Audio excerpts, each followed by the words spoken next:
Patrick McNeil back here with you at the intermission, and joined now by Acadie-Bathurst T10 forward Joseph Henneberry. We're just getting into the mid part of the month of October. What are your thoughts on the season thus far for the Bathurst T10? It was a good first 10 games. We just came off of a good weekend. We had a 3-3 this past weekend. It went pretty well, 2-1 against some good teams. That's always good to get going, and the start of the year has been fun. A lot of new faces in the dressing room and along the staff, so it's nice to get into it with everyone and get it all going.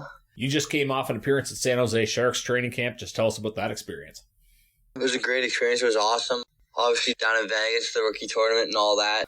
All the talent and all the guys that were there, it was great to see and great to play with, and it really opened my eyes to what it takes to play at the next level and what the difference is with that big jump. And overall, it was just a great experience. I loved it. I was very fortunate to be able to go there. Look at this Bathurst team, not a team I'm seeing a lot of people listing as a favorite or whatnot, but you do have a lot of veterans, a lot of 19-year-old players in particular like yourself. How did the T10 see themselves as a group and expectations for this year?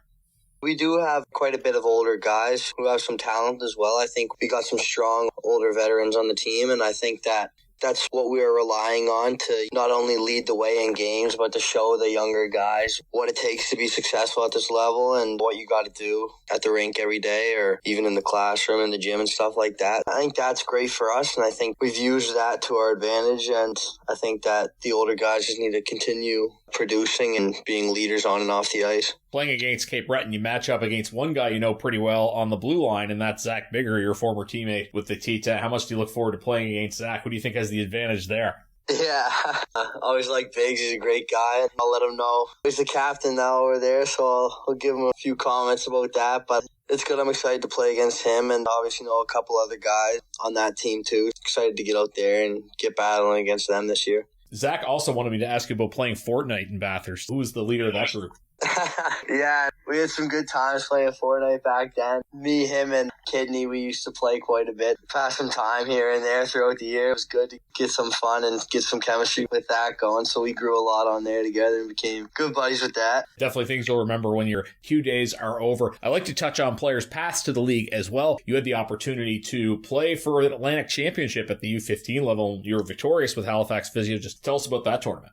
It was great. Obviously, I was a lot younger back then, and it was a lot of fun, though. I remember those are some things you never forget, right? So it's nice to look back on memories like that you have with friends you played your entire life with growing up and stuff like that. So it was a really good time, and playing against other teams like the Gulls, which would be a lot of guys who I know on that team and stuff. So it was good competition, good friendly competition, but it was also a really good thing that we came through and got the win there. I got all fond memories looking back on that. You made the decision to go to Bishop's Prep during the COVID season. Just tell us about going away from home and how tough that year was, given that you didn't get the chance to actually play.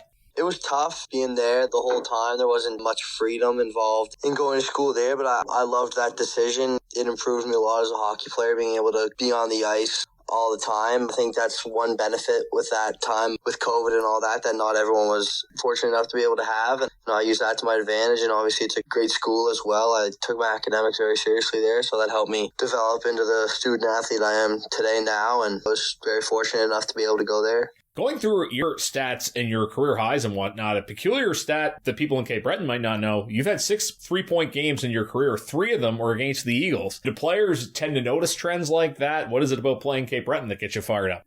I don't know, to be honest with you. I would say nothing in particular. I want to say it's a coincidence, but obviously those games happened. I believe 2 of them were in my first year, and I was hot at the time. We played them a couple back-to-back games. It was good. That really helped me come out of my shell in my rookie year, and I think that those couple games were game-changing for me. Your December 20th birthday, I always like to ask the guys born later in the year, we hear about relative age effect. Did you notice that growing up? The challenge of always playing against older guys?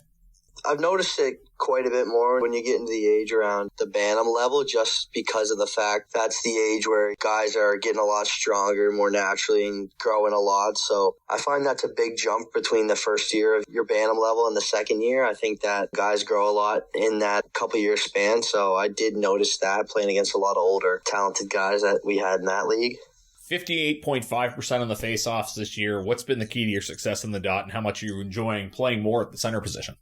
I do enjoy playing in the middle a lot. I feel I can control the game more and play my style of gameplay a little bit better. But I think taking that big jump in face-offs, I obviously brought it up a tremendous amount. I want to keep going at this level, but just bearing down more, practicing more when you're on the ice in practice, practicing face-offs and stuff like that, finding different ways to go into draws, different ways to win them against different guys and just stuff like that's helped me a lot. I want to keep getting better at that as well and be a top centerman in the league in that regard. I saw on YouTube you're a basketball fan, so I'll ask a random one for you. Is there a chance that LaMelo Ball can lead the Charlotte Hornets to the playoffs?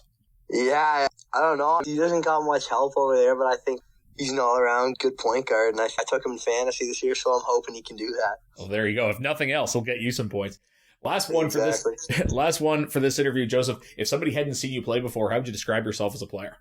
I would describe myself as a talented power forward. I like to bring a lot of energy to my game and a lot of passion and hard work, but I also consider myself to be a guy who can use his skills to make plays offensively and defensively as well, breaking the puck out or making a smart play up the ice. Well, fans of Bathurst will be watching for that this season. Best of luck going forward, Joseph. Thanks for this. Yeah, thank you very much for having me. That's Joseph Henneberry, forward for the Acadie-Bathurst T10, joining us at the intermission. You're listening to Celtic Kubota, Cape Breton Eagles Hockey, 1270 CJCB.